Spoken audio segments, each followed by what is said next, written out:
Welcome back to Paul's Tech News. The April hardware launches have begun to rain down upon us, and while not everyone had yet another CPU that's really good for PC gaming on their wanted list, the 7800X 3D embargo lift on Wednesday precipitated a deluge of reviews that were overall quite positive. PC gamers who had been left out in the cold because they couldn't afford a 13900K or a 7950X 3D now have a sub $500 AM5 option that's also quite power efficient. Paired up with a high-end GPU, assuming you can afford one, and you're golden. Showers and scattered storms are predicted to continue this month though, with the imminent launch of the RTX 4070, and we even have some awesome new OLED panels in the forecast, as well as a drizzle of early Zen 5 performance estimates. So bust out that umbrella and strap on your galoshes. It's time to get wet with this week's Tech News.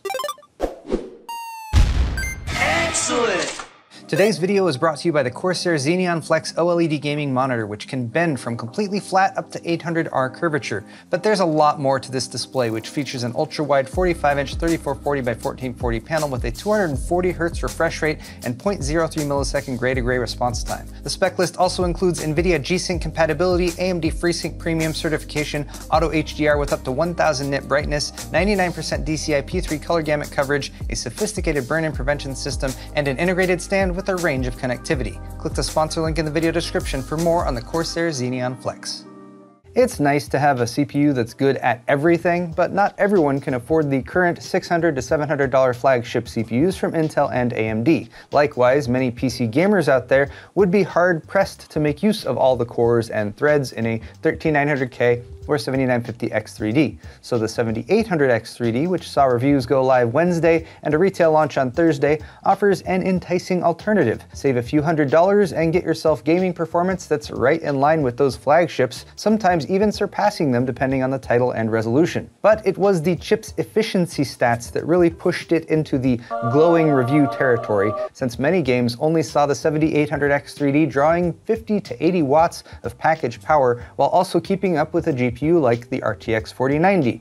And that's when the slow realizations begin to happen. So you're telling me that this CPU performs as well as, if not better than, the $700 to $800 7950X and 13900K while costing hundreds less, using way less power, so you don't need to spend another 150 to 200 bucks on a 360mm all-in-one liquid cooler, and you can get away with a lower-end AM5 motherboard that doesn't cost $500 plus because it has every overclocking feature imaginable. Oh, and hey, you can also get by just fine with cheaper DDR5 5600 to 6000 speed RAM, which has come way down in price too. And then, just maybe, you might have saved enough money to buy one of those $1,000 plus GPUs that currently populate the high end of the market. Okay, so GPU prices are a downside still, yes, and mixed-use builders should also consider that the 7800X 3D's CPU performance outside of gaming is more in line with the Ryzen 7 7700, which goes for 330 bucks. But this launch will undoubtedly encourage some fence-sitting PC gamers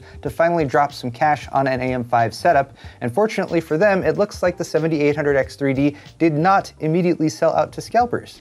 That was the case earlier today. It's still 450 bucks at Newegg, although it has switched to auto notify. Whereas over on Amazon, they want a cool grand for it from marketplace seller Skyrosva, because marketplace sellers are soulless, greedy parasites who assume that we are all morons. Speaking of soulless greed though, NVIDIA. They're gearing up to launch another 40 series GPU, the RTX 4070, and as discussed last week, we're expecting a $600 MSRP for base model cards. And while 600 bucks falls somewhere between, oh hey, not that bad, and NVIDIA is forcibly removing all the money from our bank accounts with this horrific pricing, it does look to be true as far as we can tell. RTX 4070 news was all rumors up until Thursday, when The Verge published a story about Counter-Strike 2 getting an update to support NVIDIA Reflex, which reduces latency while gaming. And oopsie, the slide that NVIDIA sent over included RTX 4070 benchmark results, the first official confirmation that this card exists. And while NVIDIA was likely keen to show that you'll get even better latency reduction via Reflex with the 40 series GPU, thereby encouraging people to spend more money to buy one,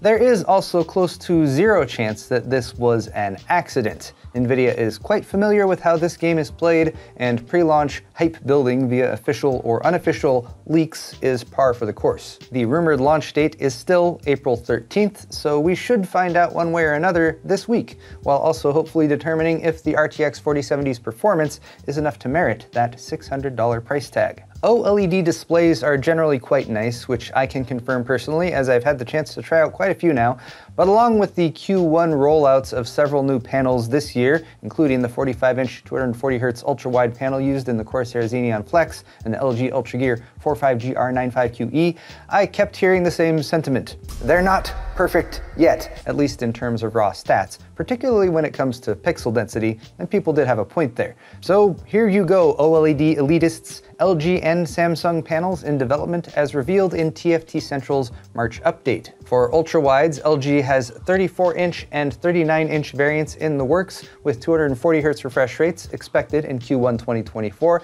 which will be more pixel dense than the current 45-inch panels. And there's a 45-inch 5120 by 2160 resolution display with a 165Hz refresh rate that won't arrive until 2025. As for 16 by 9, there's a 27-inch 1440p panel that hits 480Hz, a 27-inch 4K 240Hz option that I know has been highly requested, although it is still just under consideration for now, and then there are also 42-inch and 31.5-inch 4K panels with 240Hz refresh rates. The 31.5-inch panel in particular is interesting because it will probably come with what is known as DFR, or Dynamic Frequency and Resolution Support, meaning it can push 240Hz at 4K or 480Hz at 1080p. Samsung, meanwhile, has a handful of panels in development too, although there's less info here. A 34-inch ultra-wide 3440 by 1440 at 240Hz.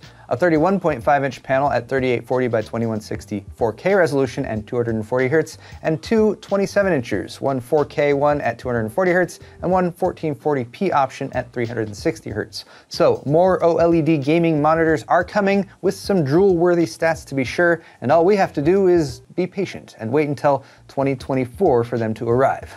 I hate wait.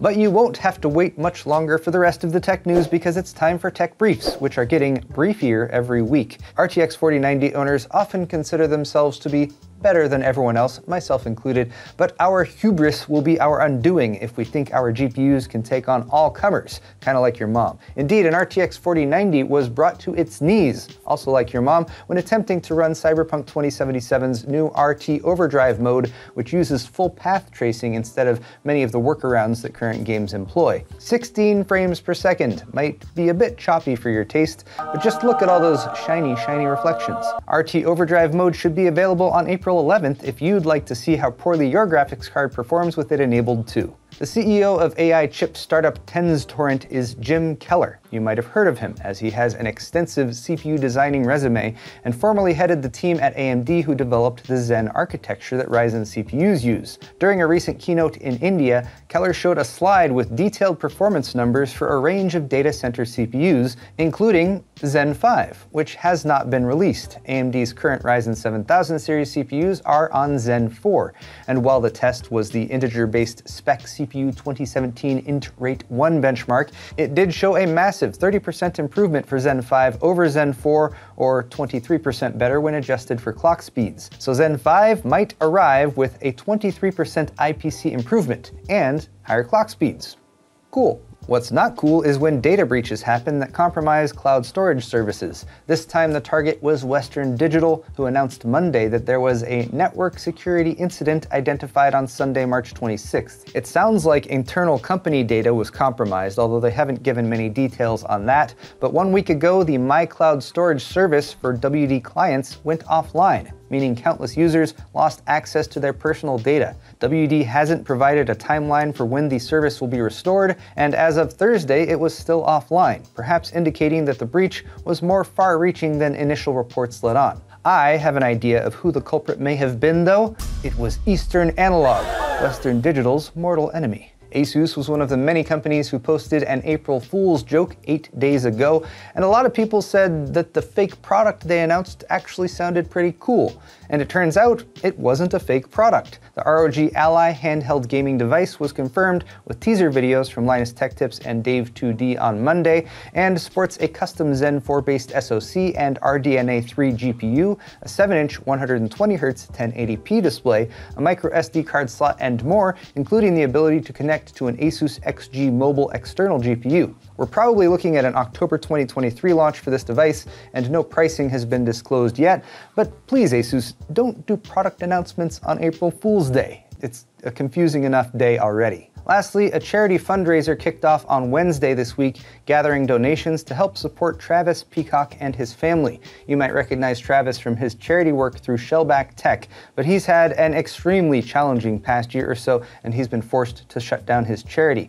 With some help from Thermaltake, I put together a PC with a 7800X3D and an RTX 4070 Ti, which is currently up for grabs in a giveaway, so if you haven't had a chance yet, check out the build video for some 7800X3D benchmarks and a bit more info on Travis' situation. I wanted to say thank you to all who have donated so far though, because we have already blown way past our initial $2,500 goal.